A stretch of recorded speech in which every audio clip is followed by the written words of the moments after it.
Boa noite a todos e a todas. Hoje vamos conversar sobre Ryunosuke Akutagawa, um dos maiores escritores da literatura japonesa, cujos contos inspiraram o filme Rashomon, de Akira Kurosawa. Nascido em 1892, em Tóquio, em uma família burguesa, o autor teve uma infância infeliz, marcada pela loucura de sua mãe. Conforme escreve Diogo Calpatz, no pós-fácil que escreveu para o livro Contos Fantásticos de Akutagawa, abre aspas. Tóquio, dia 1º de março de 1892, 8 horas da manhã. Nasce Ryunosuke Akutagawa, filho de Toshizo Nihara, leiteiro, e Fuko Nihara, louca. Era ano e mês e dia e hora do dragão, daí o seu nome. Ryu significa dragão. 7 meses após o nascimento do pequeno Ryunosuke, sua mãe enlouquecera e, descabeçada, conservou-se até o ano de sua morte, em 1902. Segundo Akutagawa, agora uma citação do escritor japonês, mamãe era uma mulher louca. Dela nunca experienciei nada que se assemelhasse à afeição maternal. Ela estava sempre lá, na casa de nossa família, em Shiba, sentada, cabelo enrolado ao redor de um pente, baforando de um cachimbo de haste longa. Seu rosto, não sei bem como explicar, tinha uma cor cinza constante, sem qualquer indício de vitalidade, sem qualquer indício de vida. Minha mãe nunca cuidou de mim, de nenhuma forma. Lembro de uma ocasião em que subi ao andar superior, ao seu quarto, para lhe dizer uma palavra, um agrado, algo do tipo, e ela subitamente acertou minha cabeça com o seu cachimbo.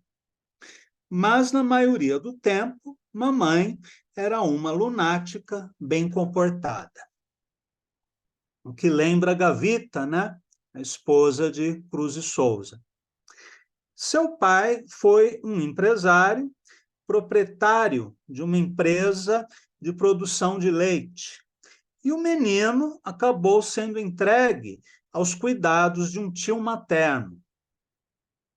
Desde a juventude, interessou-se por literatura e leu obras clássicas chinesas e japonesas, e também livros de autores ocidentais, como Charles Baudelaire, Ibsen, Tolstói, Dostoiévski, entre outros.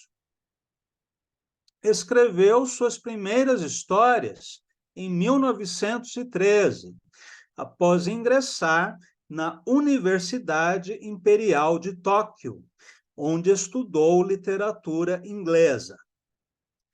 Acometido por crises de depressão, o jovem Akutagawa desenvolveu um gosto pelo macabro e pelo sobrenatural, o que influenciou boa parte de sua ficção. Conforme escreve Diogo Calpatz, vamos ler mais uma página do pós-fácil. Entregue à depressão, Akutagawa, agora um rapaz de 22 anos, faz uma visita didática à sala de anatomia e dissecação de uma favela de medicina,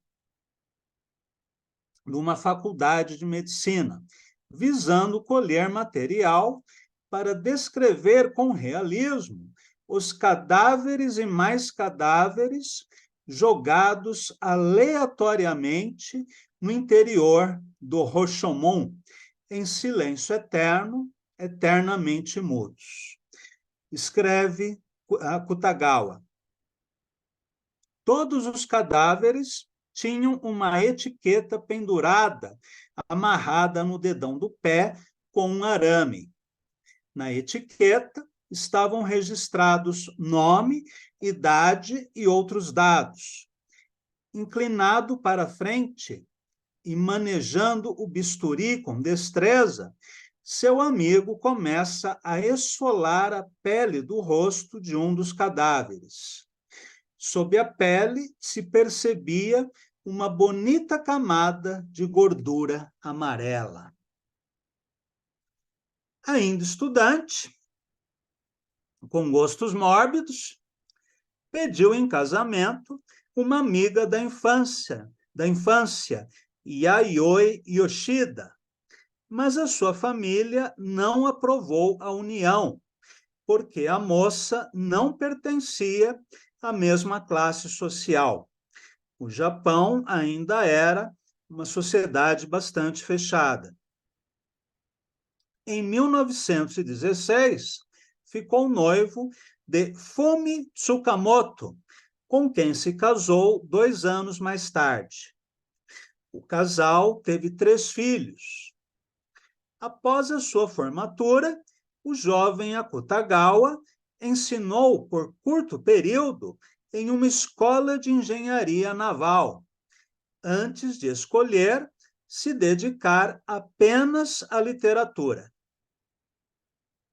Em 1914, Akutagawa e um grupo de amigos editaram o jornal literário Shinshisho, Novas Correntes de Pensamento, publicando traduções de William Butler Yeats e Anatole France, além de seus próprios textos. O escritor japonês publicou o Rashomon no ano seguinte, na revista literária Teitoko Bungaku, ou Literatura Imperial, enquanto ainda era estudante. A história, baseada em um conto do século XII, não foi bem recebida pelos amigos de Akutagawa, que criticaram duramente esta primeira experiência literária.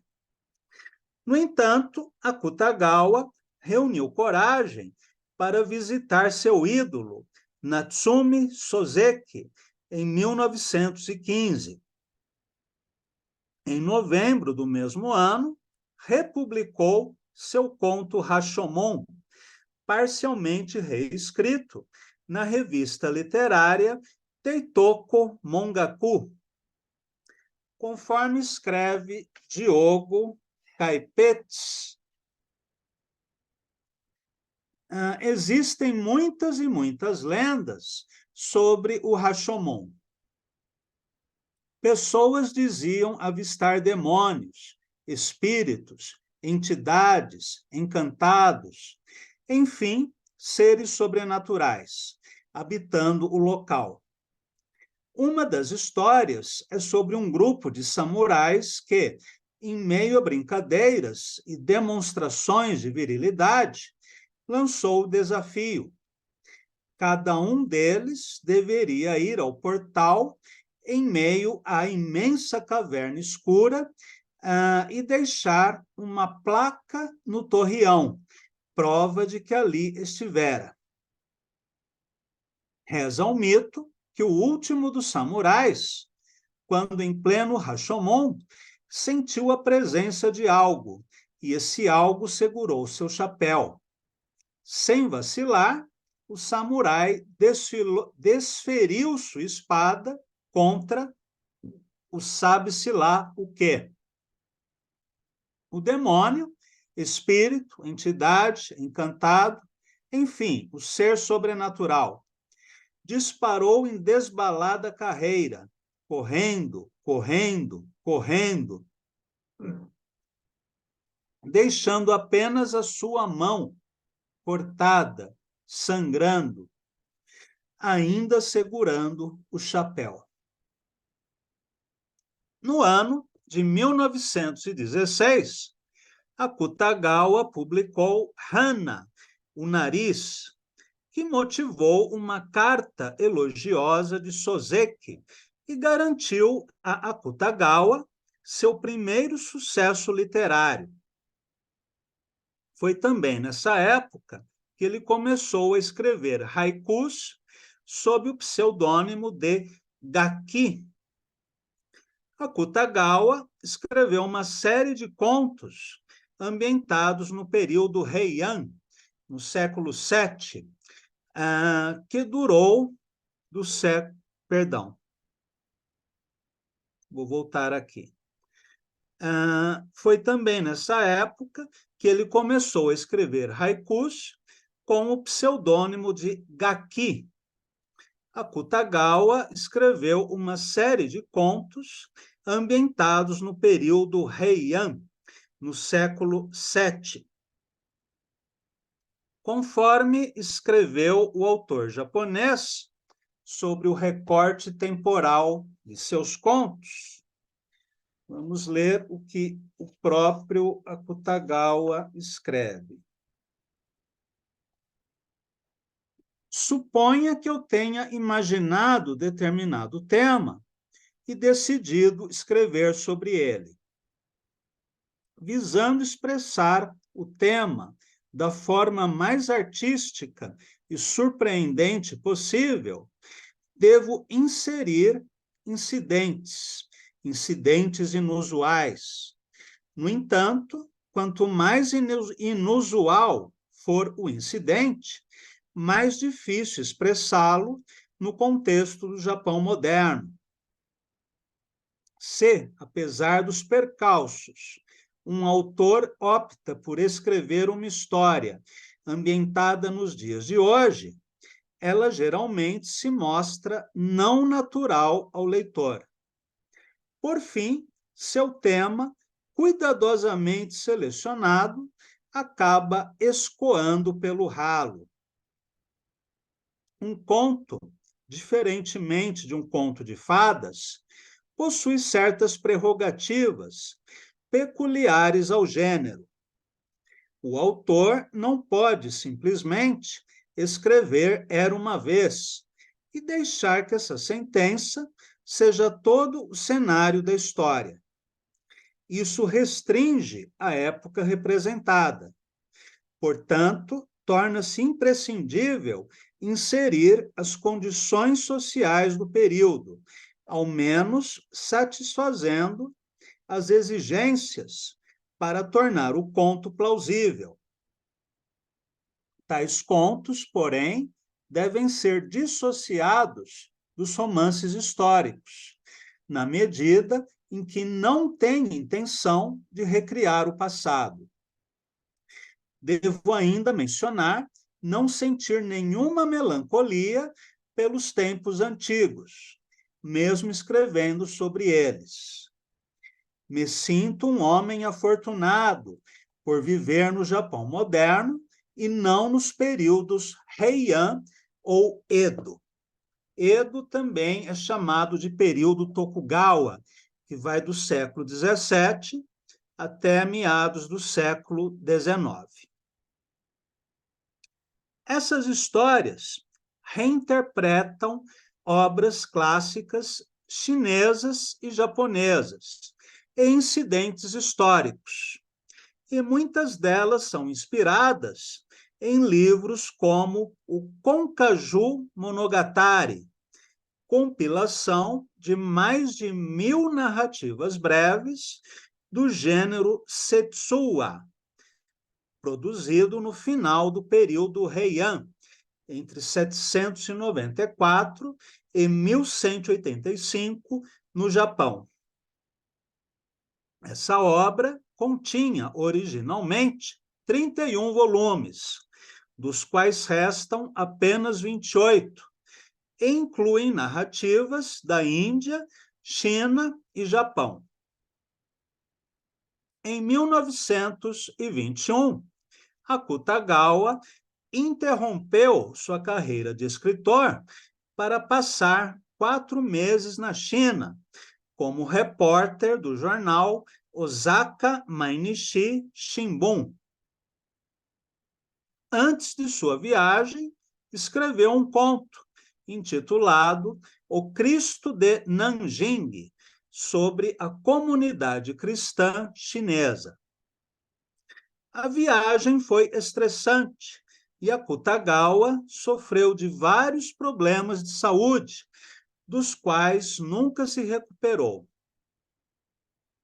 Pouco depois de seu retorno ao Japão, em 1922, publicou Yabu no Naka, ou Dentro da Mata, talvez a mais conhecida de suas histórias.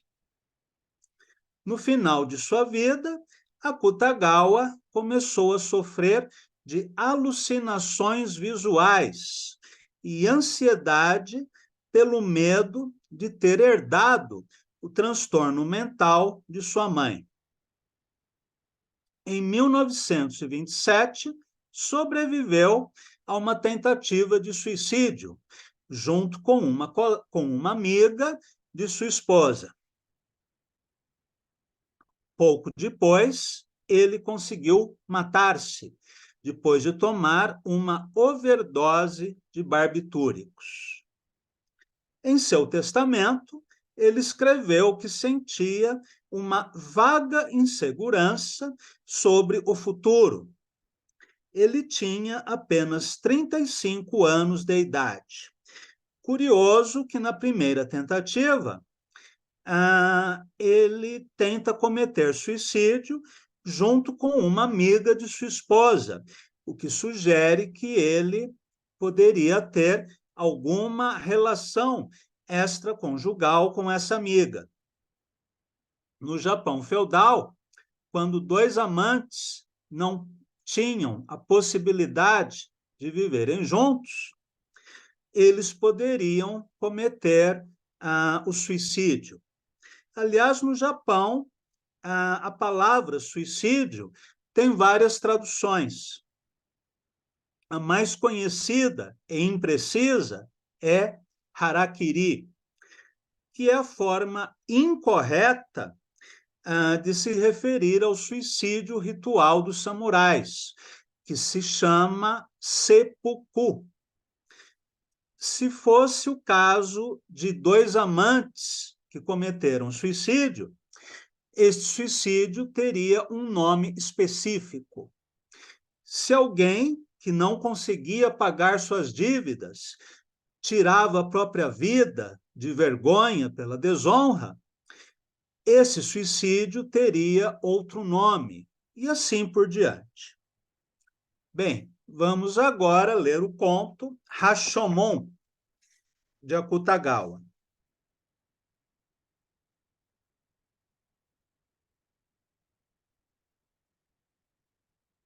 Rashomon. Caía a tarde. Debaixo do Rashomon, um servo aguardava a chuva passar. Com exceção deste homem, não havia mais ninguém sob o amplo portal. Apenas um grilo, pousado em uma grande coluna circular, cujo avermelhado do verniz dava mostras de desbotamento aqui e acolá. Uma vez situado na Avenida Suzaku, seria normal haver, afora este homem, mais 2 ou 3 pessoas sob o Rashomon, à espera de uma pausa na chuva, com seus chapéus largos e pontudos no topo, trançados com casca de bambu. No entanto, não havia ninguém, apenas este homem. Kyoto era vítima, nos últimos 2 ou 3 anos, de calamidades sucessivas. Terremotos, tufões, incêndios, fome e carestia assolavam a cidade. Por conta disso, os ânimos não podiam estar arrefecidos dentro da capital. Segundo crônicas antigas, imagens e acessórios feitos de madeira envernizada e folheados a ouro e prata, utilizados nos altares budistas, foram despedaçados, amontoados e vendidos a preço de lenha nas margens dos caminhos. Sendo este o panorama geral, coisas supérfluas, tais como a restauração do Rashomon, foram deixadas de lado. Estando o portal abandonado e em ruínas, outros seres com interesses particulares passaram a tirar vantagem da situação e a habitar o local. Texugos e ladrões. Por fim, tornou-se hábito levar ao Rashomon cadáveres sem reclamantes e deixá-los ali, abandonados. As pessoas sentiam que algo maligno emanava da área e, quando a luz do sol se fazia ausente, não se escutava som de passos em suas cercanias. Daí o porquê do homem estar sozinho naquele instante.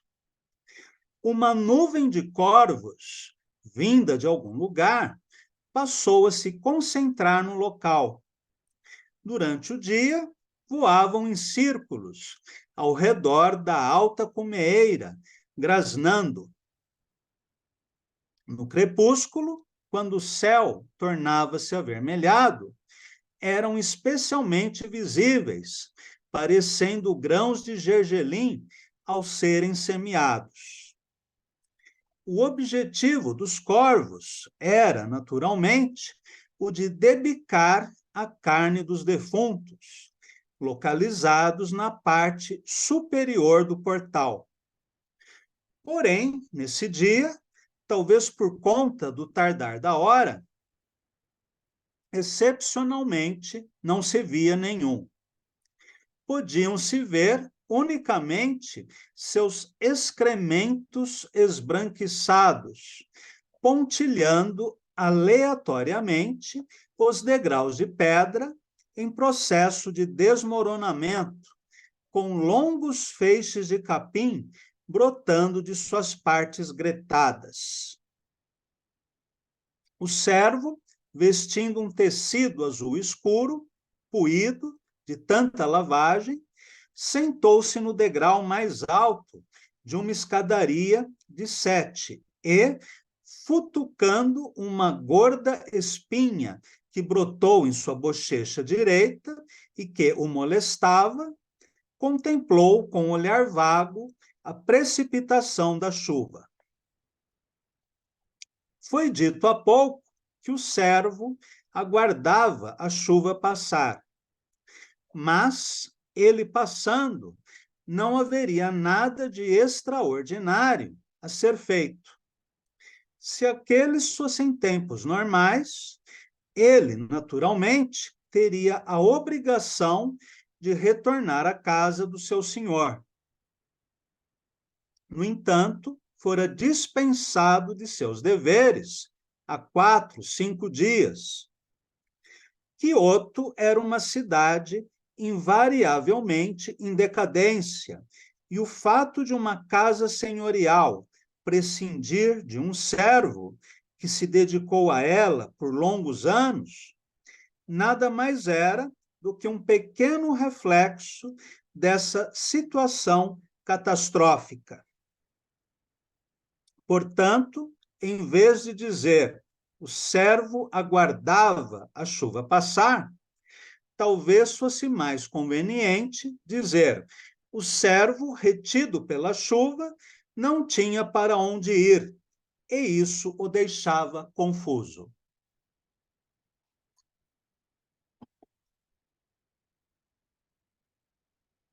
A aparência do céu, naquele dia, agravava a situação, contribuindo, e muito, para o estado de melancolia que tomava conta desse homem do período Heian. É interessante que aqui Akutagawa quis situar historicamente o enredo de seu conto. A chuva, que começou a cair no meio da tarde, não dava ares de que iria cessar. O servo, enquanto escutava o som produzido pelo aguaceiro, perdia-se em devaneios. O que fazer para garantir o dia de amanhã? Como resolver uma questão insolúvel? A chuva, vinda de longe, envolveu o Rashomon com sons tonitruantes. O crepúsculo começou gradativamente a baixar no céu. Erguendo os olhos para admirá-lo, era possível vislumbrar a extremidade do telhado, com sua cumeeira em diagonal projetada para fora, como que escorando uma nuvem vagarosa e sombria. Já que buscava saída para uma situação irremediável, não era concedido ao servo o luxo de escolher por qual caminho seguir. Se ficasse a ponderar alternativas, iria acabar morrendo de fome, encostado em algum muro ou em uma sarjeta de alguma paragem estranha. Depois lhe restaria apenas ser abandonado como um cachorro no andar superior do portão.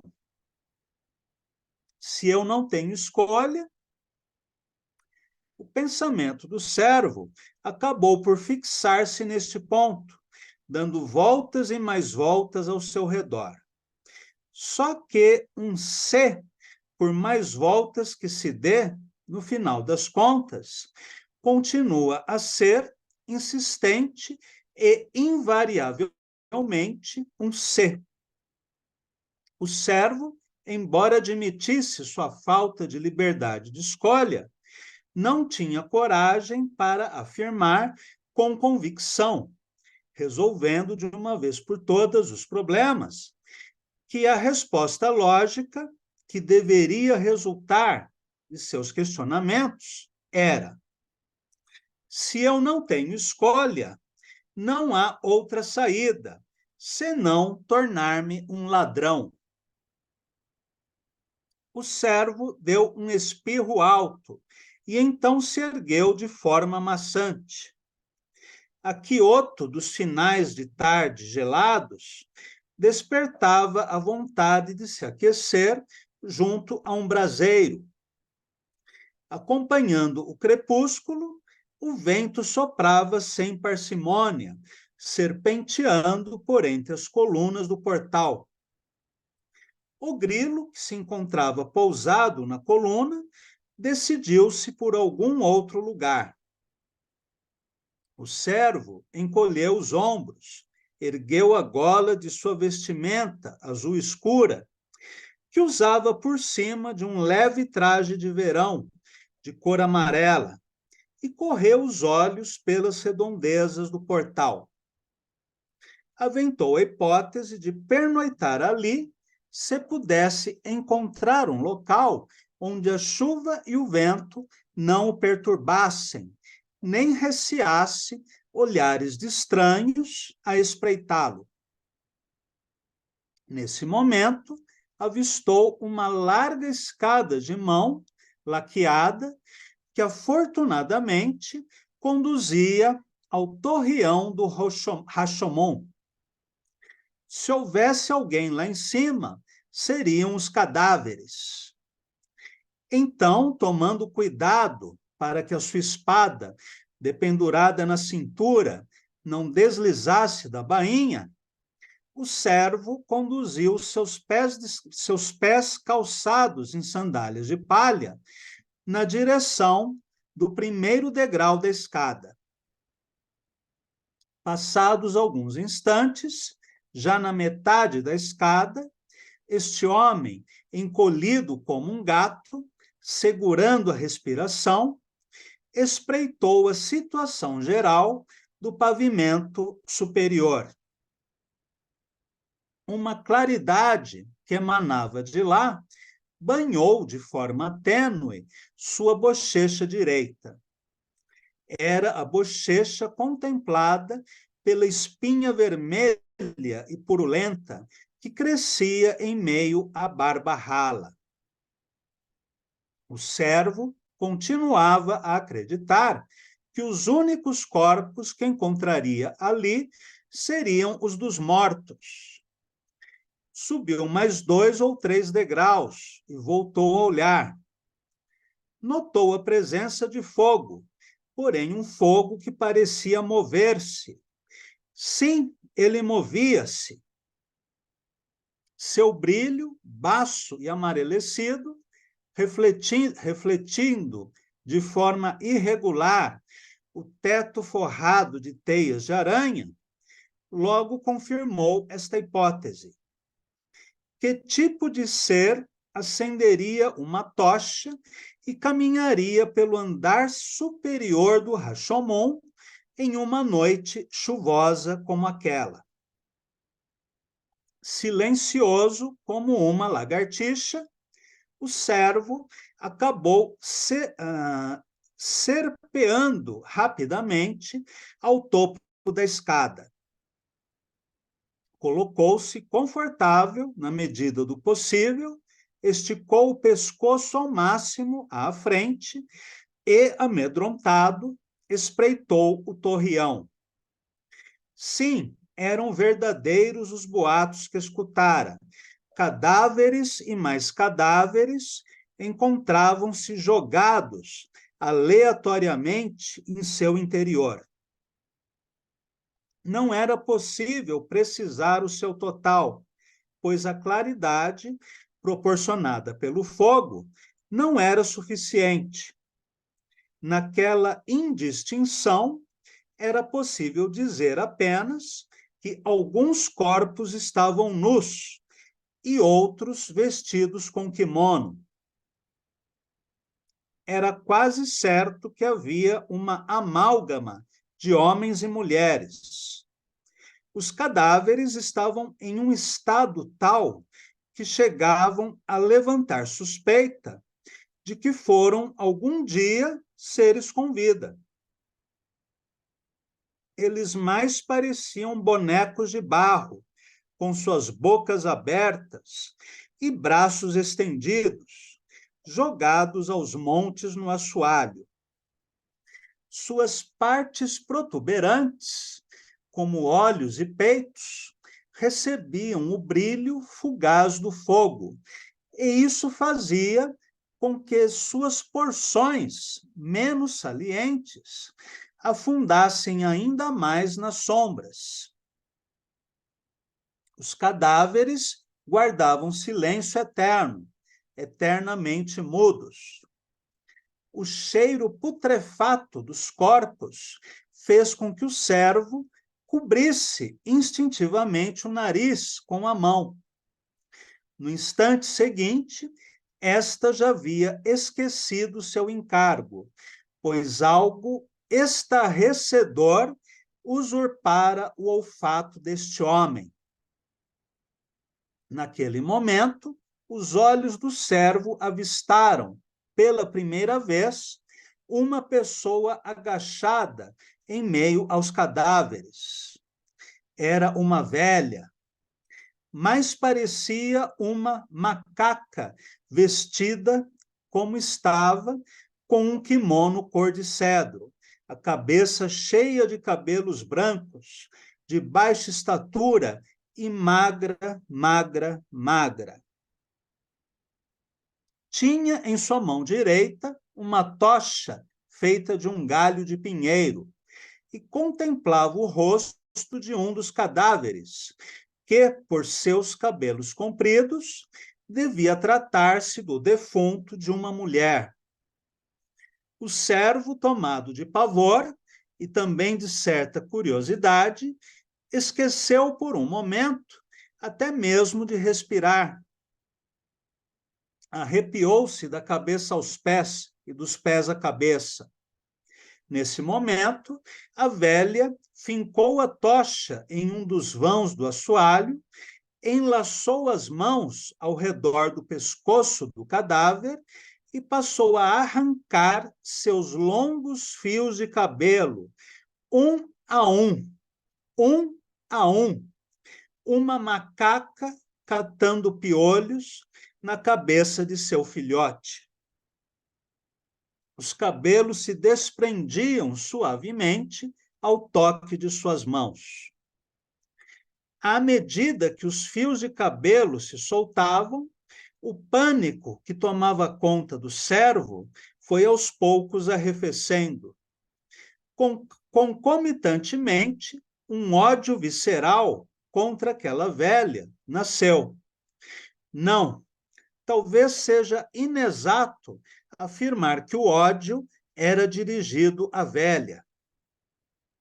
Melhor seria dizer que um sentimento de aversão contra todas as coisas más do mundo se represou no servo e veio aumentando em força a cada minuto.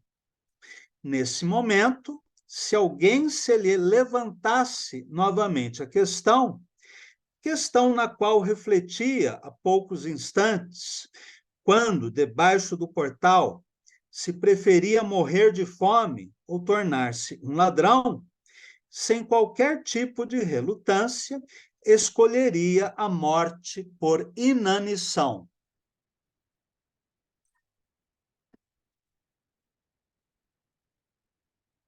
Qual o pedaço do pinho fincado no vão do assoalho? O desgosto que este homem sentia inflamava-lhe o peito. O servo não compreendia o porquê da velha arrancar os cabelos das pessoas mortas. Não tinha nem certeza se esse ato poderia ser abordado de forma racional ou concebido em termos absolutos de bem e mal.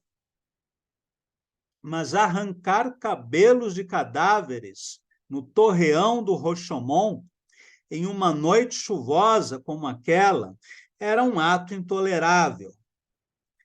Claro que, momentos antes, havia pensado ele próprio em tornar-se ladrão, mas isso era algo já há muito esquecido e superado.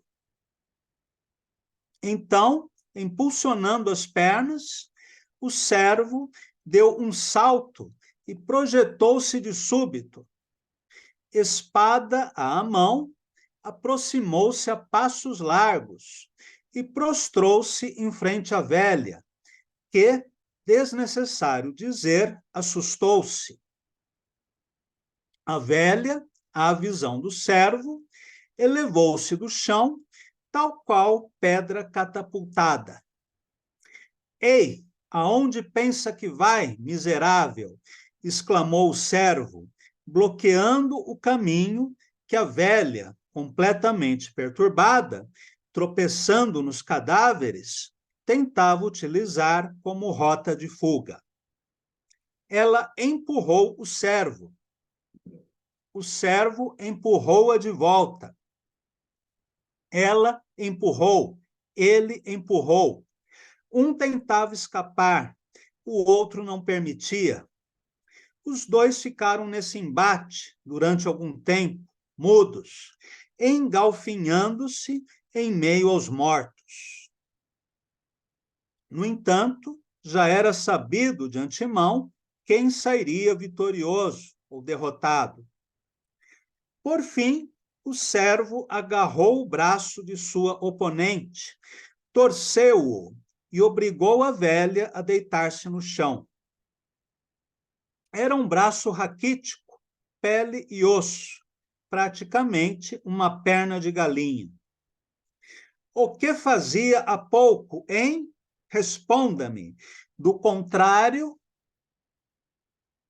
o servo, desvencilhando-se da velha, tirou a espada da bainha e brandiu o fio do aço diante de seus olhos. No entanto, a velha guardou o silêncio.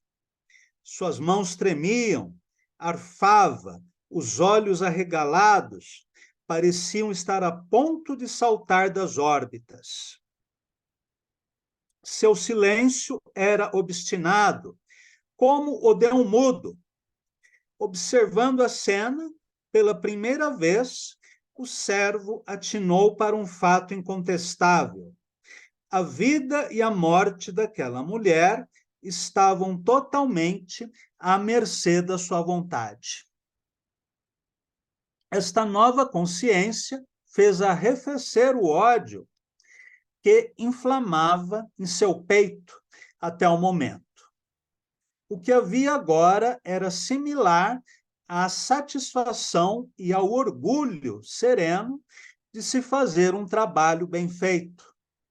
Então, altivo, disse com voz suave: eu não sou nenhum oficial mantenedor da ordem.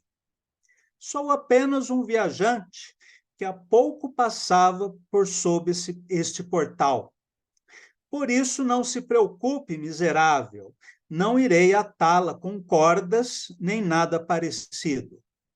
Apenas me diga o que fazia a essas horas aqui em cima, que não causarei nenhum tipo de problema. Nesse momento, a velha abriu ainda mais seus já arregalados olhos e encarou detidamente o rosto do servo. Seus olhos eram afiados, suas pálpebras avermelhadas, uma ave de rapina. Seus lábios, que se confundiam com seu nariz, devido à grande quantidade de rugas, moveram-se como se a mulher mastigasse algo. Era visível o saliente pomo de Adão despontando de seu pescoço esquálido. Então, uma voz, um crocitar de corvo, saiu da garganta e fez-se audível, chegando aos ouvidos do servo, de forma arfante. Estava puxando os cabelos. Pensava em fazer peruca. Escutar esta justificativa inesperadamente vulgar deixou o servo decepcionado. Com isso, aquele ódio anterior novamente brotou em seu peito, desta vez acompanhado de desdém. A velha provavelmente pressentira tais sentimentos. Com uma das mãos, ainda comportando os fios de cabelo compridos, arrancados da cabeça do cadáver, falou com voz semelhante ao coachar de um sapo. Sim, pode ser que arrancar cabelos dos mortos seja um grande mal.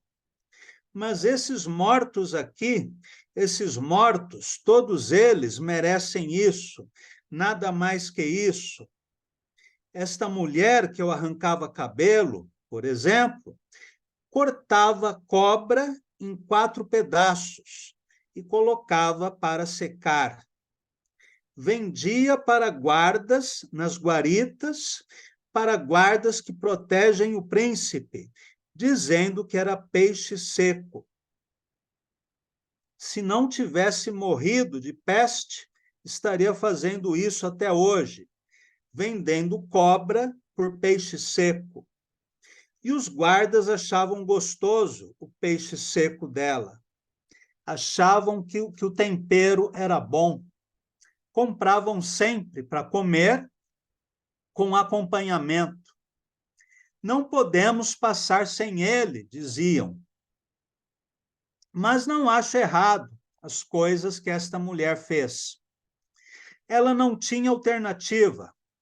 Era isso ou morrer de fome. Do mesmo jeito, não vejo maldade no que estou fazendo.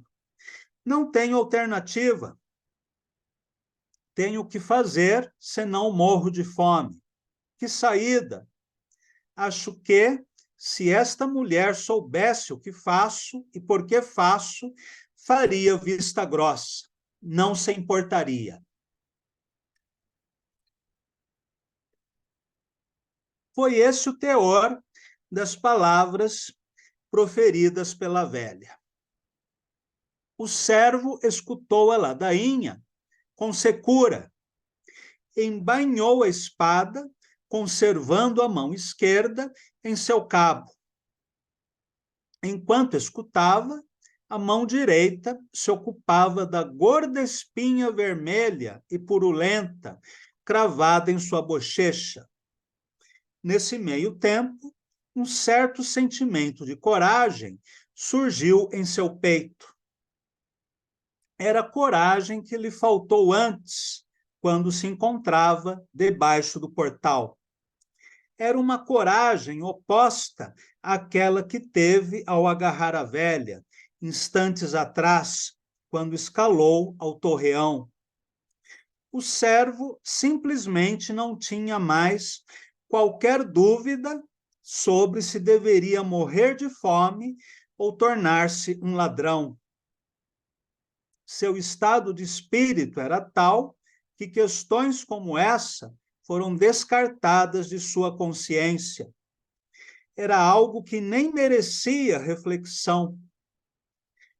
É verdade, é assim que as coisas funcionam, disse o servo, com uma voz escarnecida, após o término do discurso da velha. Então avançou um passo, afastou de súbito a mão direita da espinha e, agarrando a velha pelo cangote, falou entre os dentes: então, se eu desejar tornar-me um ladrão, você não ficará ressentida. Afinal, se não fizer desta forma, morrerei de fome. Nesse instante, o servo arrancou rapidamente o quimono da velha.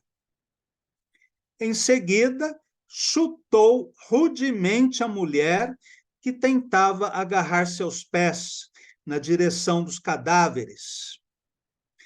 A desembocadura que levava à escada de mão estava a apenas 5 passos. O servo colocou o quimono cor de cedro debaixo do braço e, num piscar de olhos, desceu rapidamente em direção ao abismo insondável da noite. Passados alguns instantes, a velha, tombada como morta, ergueu seu corpo nu da massa de cadáveres. Vociferou algo misto de gemido e resmungo. Contando com a claridade emitida pelo fogo que ainda ardia, engatinhou até a escada, enfiou sua cabeça pelo buraco e, com os cabelos curtos e brancos a lhe cair na cara, espreitou as redondezas do portal. Lá fora havia unicamente a noite, imensa caverna escura. Do servo não se teve mais notícias. E aqui termina o conto Rashomon de Akutagawa.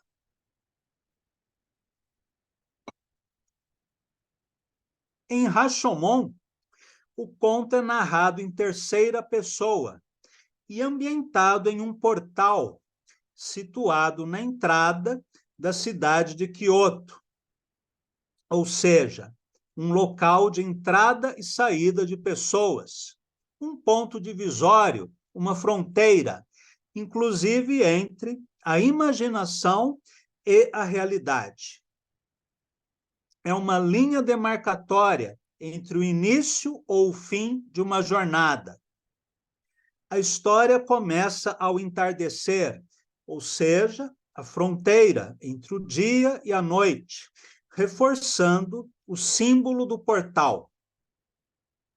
Kyoto, na época, capital do Japão, passara por inúmeras calamidades durante o período Heian, entre os séculos 6 e 12 depois de Cristo, como terremotos, redemoinhos, incêndios e a fome. Expulso da casa aristocrática, onde prestava serviços, um servo vai se abrigar da chuva sob esse portal, não tendo para onde ir. Sem destino, ele se coloca sob esse ponto simbólico que pode conduzir a diversas rotas. É um tempo de extrema pobreza e mesmo peças religiosas são retiradas dos templos budistas e vendidas para se comprar lenha. A sobrevivência física se sobrepõe à transcendência espiritual e toda preocupação de natureza moral é abandonada pelo protagonista, que, sem ter para onde ir e sem perspectiva de trabalho, pensa em tornar-se ladrão. Akutagawa descreve de maneira primorosa o ambiente da narrativa e o estado psicológico de seu personagem, desde o início do conto. O servo, que pode ser um samurai de baixa estirpe, ou alguém que roubou uma espada da casa nobre em que servia, logo encontra uma pilha de cadáveres próxima ao portal e, junto ao monte de mortos, uma senhora idosa que arrancava os cabelos de uma defunta. Enojado com a cena, o servo saca a espada e obriga a senhora idosa a explicar por que arrancava os cabelos da morta, recebendo uma explicação que o faz refletir sobre a sua dúvida, se seria preferível morrer de fome ou tornar-se um ladrão. O conto termina com forte odor mórbido, pessimista, como uma alegoria da degradação da existência humana. Muito bem. Por hoje terminamos aqui. Na semana que vem, estaremos de volta lendo um conto de nosso colega Dilson. Agradeço a todos e a todas e até o nosso próximo encontro.